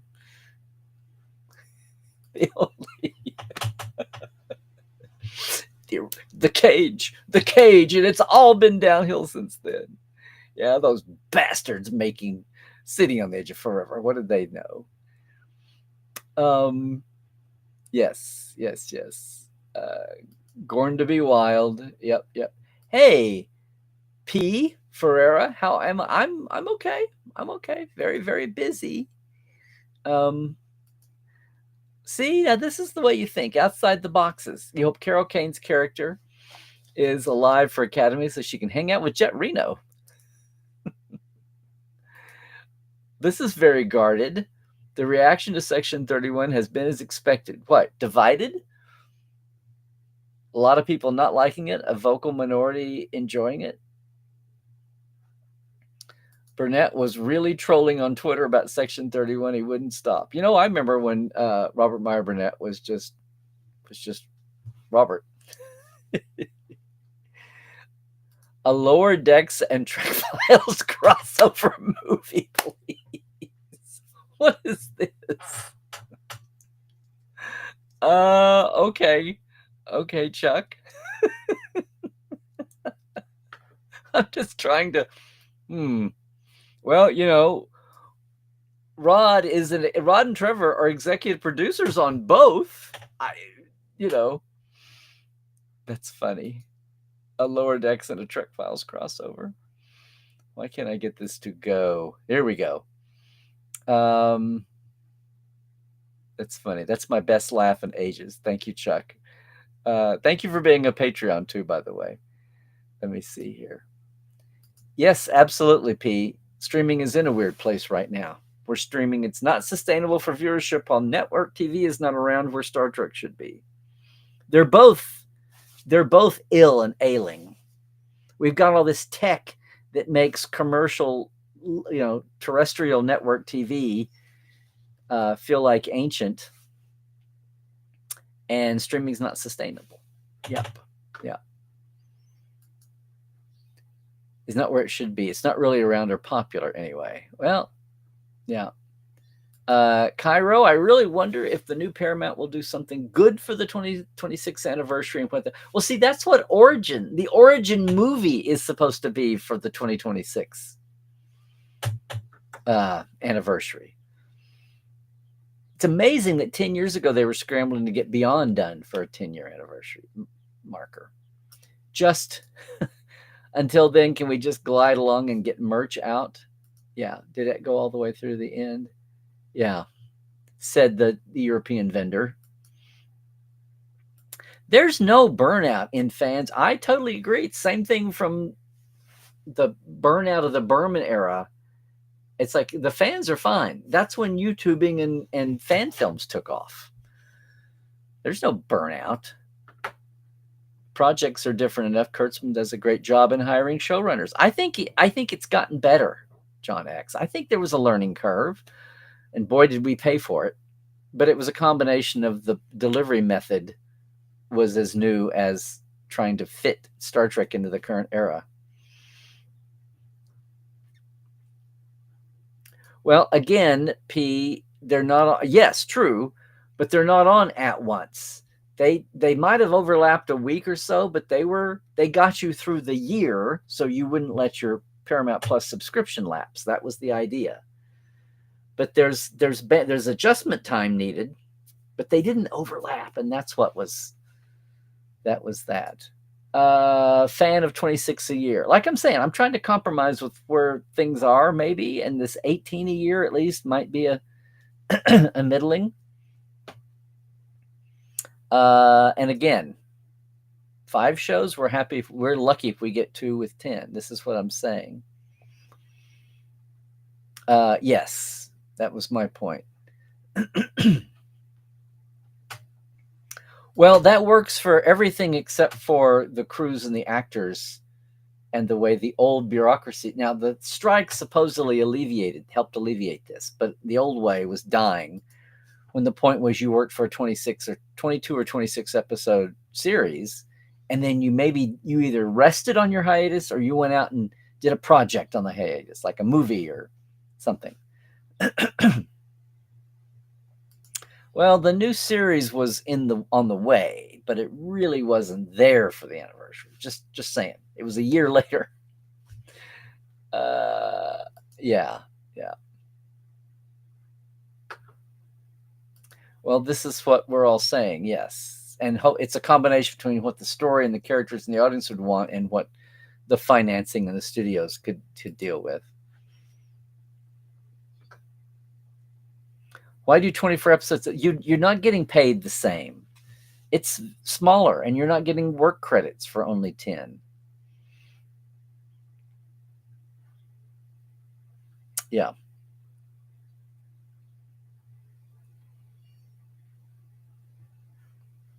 This is all true. All true, Cairo. You know what I miss, P? I miss people who write episodes and then it's filmed 3 months later and then it's on the air 2 months later. Not 1 year to 1 year to 1 year. That's what I miss.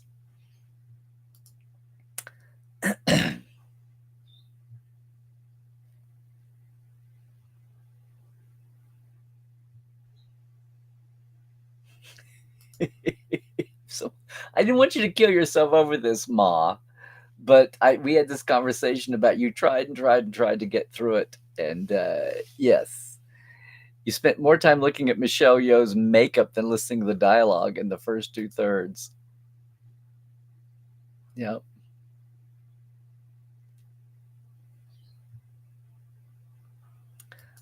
Yes.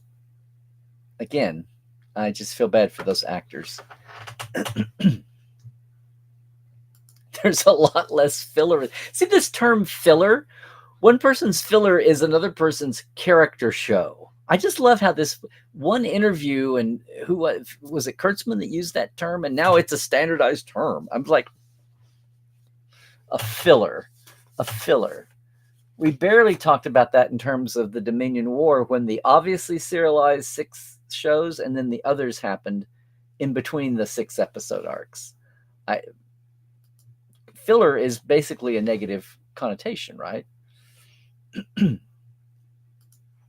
Oh, P, you discovered a canceled DS9 game from 1994. It was a point and click adventure where you could pick any of 4 races to get through a game with. The art was 95% complete. Whoa.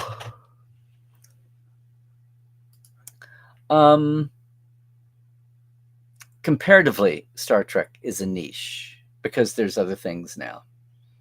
Wars came back, and yeah, Marvelverse and even DC are bigger and yada yada. Now we are a niche. Yeah, we totally missed out on a good PC game. This is, yeah, isn't this documented? I vaguely remember this when everything changed. Secret of Vulcan's Fury or Vulcan's Forge or whatever. Ocean's 31. Oh, Melody, if only it was Ocean's 31.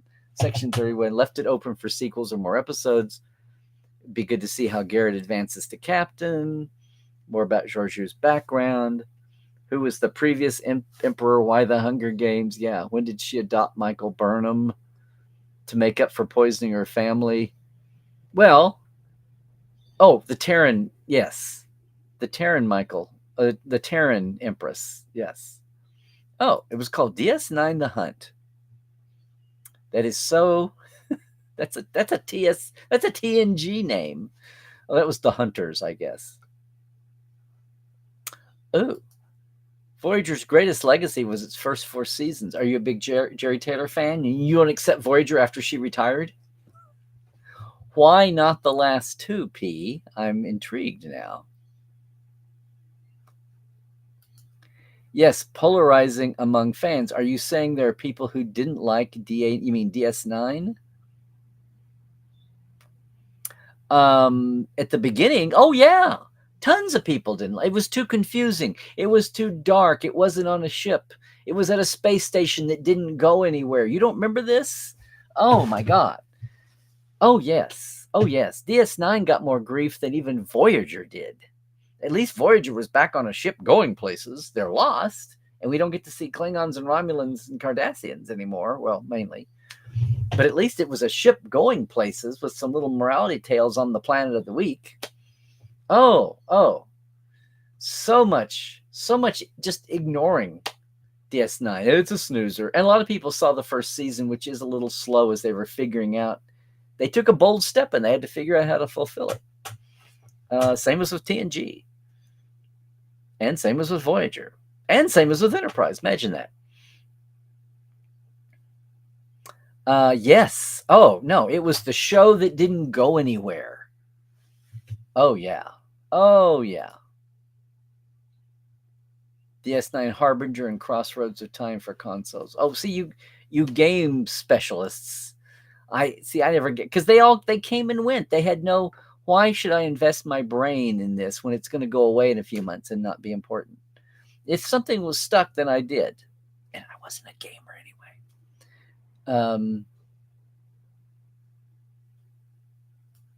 Well, there you go, Robert. Boom.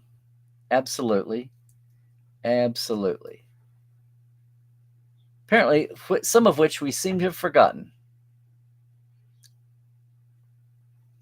The Emperor unexpectedly lived to old age, is no longer functional, had no heirs, the contest which also doubled as brainwashing. Yeah, excuse me again, guys. Georgiou stood no chance in that universe. She was a victim from early on. Talking about Mirror Universe. Hey, Wendy. Wesley. Wendy. I'm so sorry, Wesley.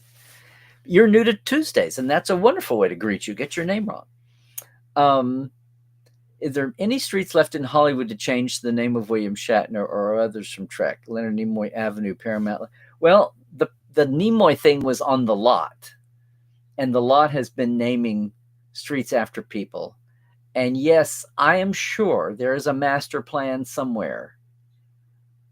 Not now, But in a few years, if you get my meeting, there will be, yeah, I'm sure there's another avenue or boulevard on the, and of course, Leonard Nimoy Way or whatever that is the street in front of the old TOS stages back in the on the Desilu corner in the back. Because apparently no one cares that they're not named the Martin Landau streets or something.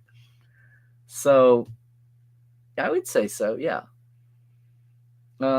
Paramount love watching the channel. Okay, but thanks for dropping by, Wesley, and I hope you share your hellos and where you're coming from too. Like I do with everybody coming in new. A legacy anthology would be like the Young Indiana Jones Chronicles, which only fulfilled its potential when Lucas re-edited the show for VHS. Really? I remember I watched that, at least several episodes in the beginning. I thought it was cut because it was just way too expensive to come, and it wasn't getting the ratings. They were shocked. Show is great when it's all in timeline order. Okay, I'll think about that. I will think about that.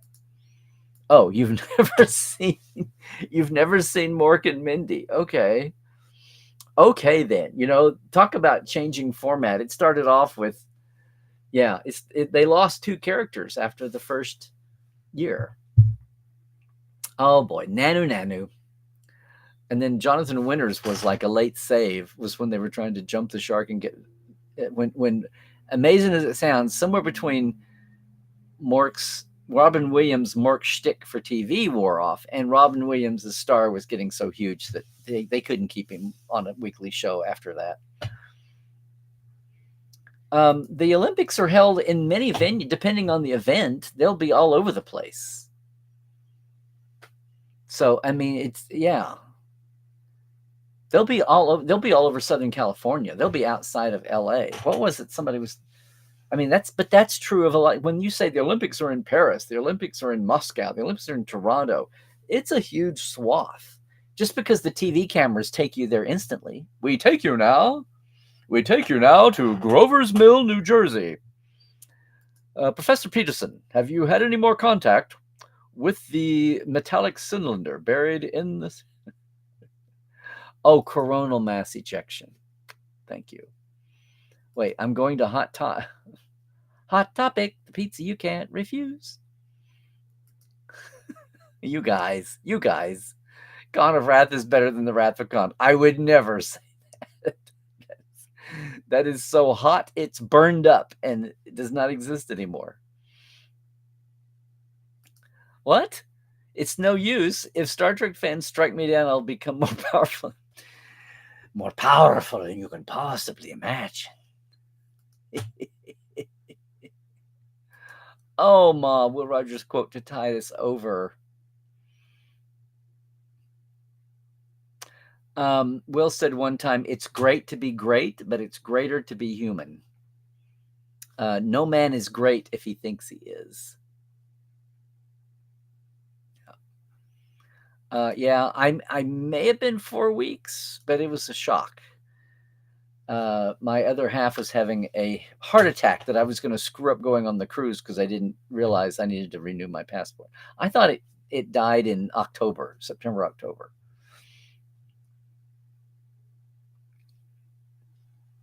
Well, Melanie, can't help you. I hope there's competent people still working long enough to, yeah. Wait, what? Who's gatekeeping? Me? What?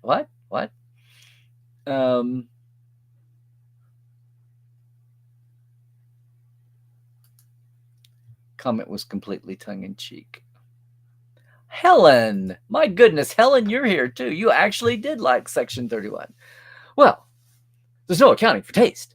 No, I'm kidding. I just felt like doing a Shatner line. Oh, comedy, you're going to oh, thank you for this reminder. Going to the Hollywood Fan Fest. I'm going to try to get there, yeah. Yes, it's going to be interesting to see. I think a lot of Trek fans are just buying a ticket to go to it, and they don't care about any of the other fandoms.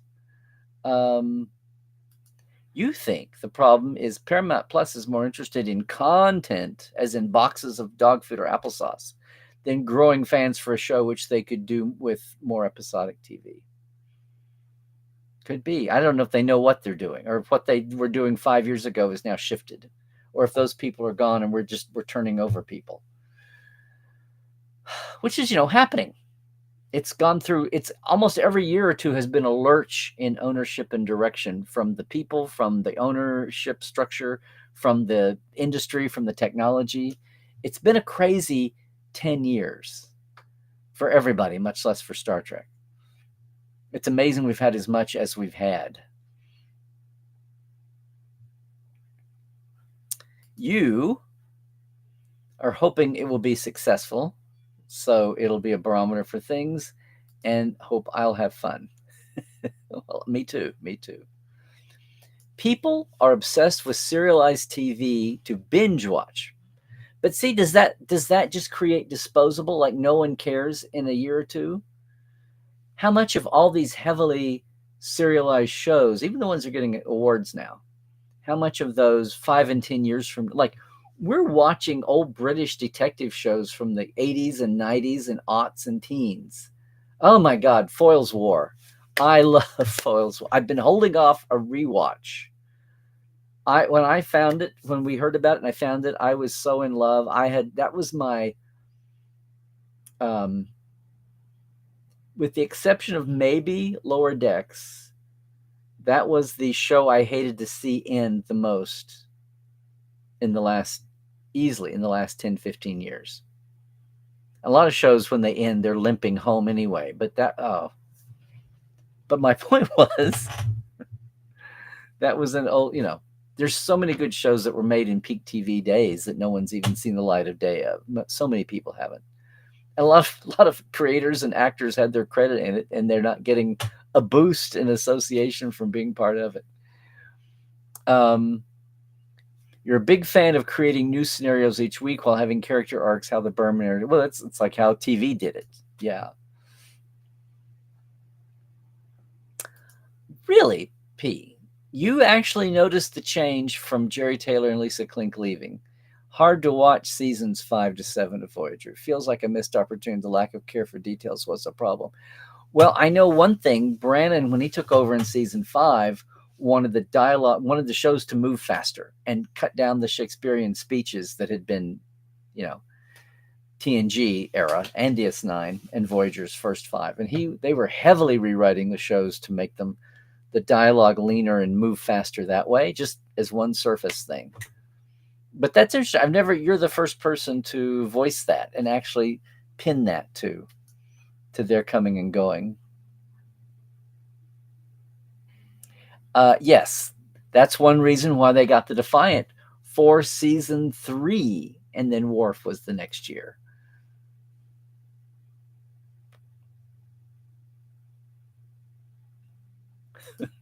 More drinks with his finger. Well, I drink with my finger too. What's the big deal about that? Oh, thank you, Helen. There's a Roddenberry Lane next to the Academy of Music of Motion Pictures, the Academy Museum of Motion Pictures. Yeah. The problem with Young Indie is that when you watch it in timeline order via VHS or DVD, you notice they had to still shoot a season or two to cover the obvious gaps in the show's timeline.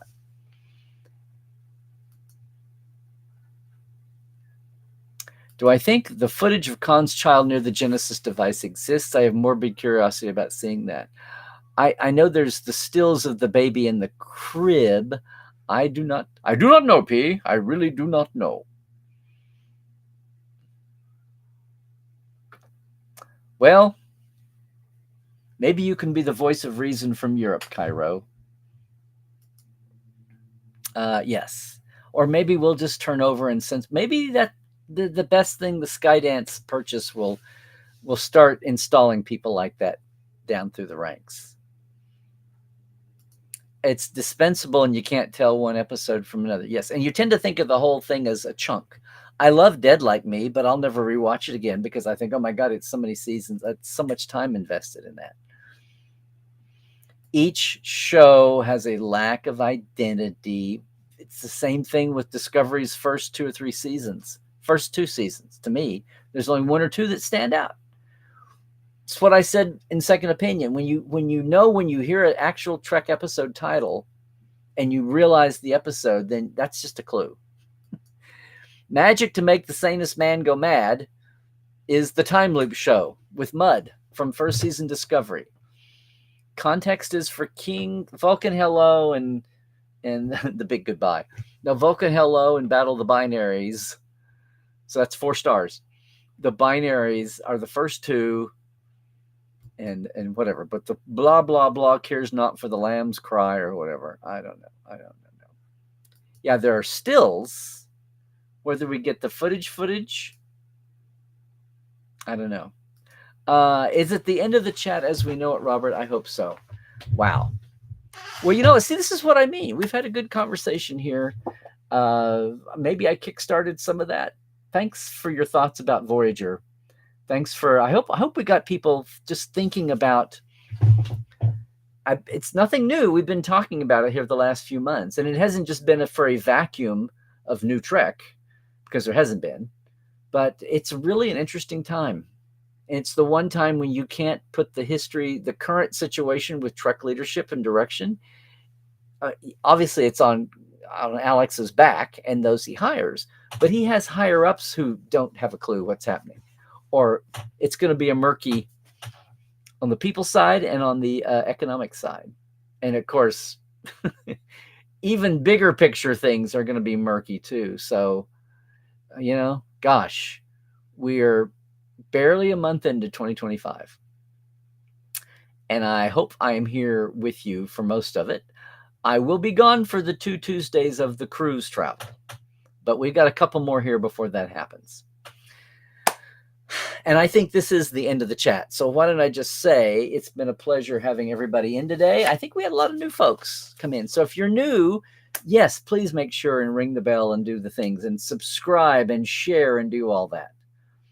The channel is coming along slower than I wanted, but there it is. There it is. But again, thanks to all of our Patreon folks. My there we go. Boom, boom, boom. Yeah. Knock, knock, who's there? It's the end of the chat. Bang. There we go. But thanks for all of my Patreon folk. Yes. You can get to my Patreon, remember, at patreon.com/TreklandLive. They do this at the end of the month. We just started a new month, so jump in and you'll be on for starting in March, when I'll be skipping a couple of those weeks because of the cruise. But thanks everybody for being there. Thanks everybody for taking a shout out at the Trek Files, which yes, just turned 7 years old, just started a new season. You want to hear Rod's thoughts. You want to see Gene's words about Star Trek was to him at a time when he was pushing back against the studio, thinking they were going to make a Star Trek without him, which became The Next Generation. I know, you're shocked. We did that episode. That was the 4th episode of season 1. If you want to go back and see the episode about the new format, that was a shock. And again, it is a new year. And I would love to set up a Trekland Trek with you. You customize it. I get you through it, give you the best experience ever. 4 stops, 1 day, fast food lunch in greater SoCal. It is awesome. And what's also awesome is we have all these socials to talk about. Larry Nemechek on Twitter, Blue Sky, yes, YouTube, where it's Larry's Trekland, the same as on Instagram and Facebook. Portal 47, I appreciate if you could take a look, see if you're ready for Portal. The backstage pass, like a mini-con all year long. It's for all the folks who have no idea how much Star Trek they still have no idea about. And with that, gang, I'll leave you till next Tuesday. I believe, yes, next Tuesday. And please, would you stay healthy, do all the things. It's disarmingly calm out there, but it's not. And yeah, stay woke, check the sources, and Trek well, everybody.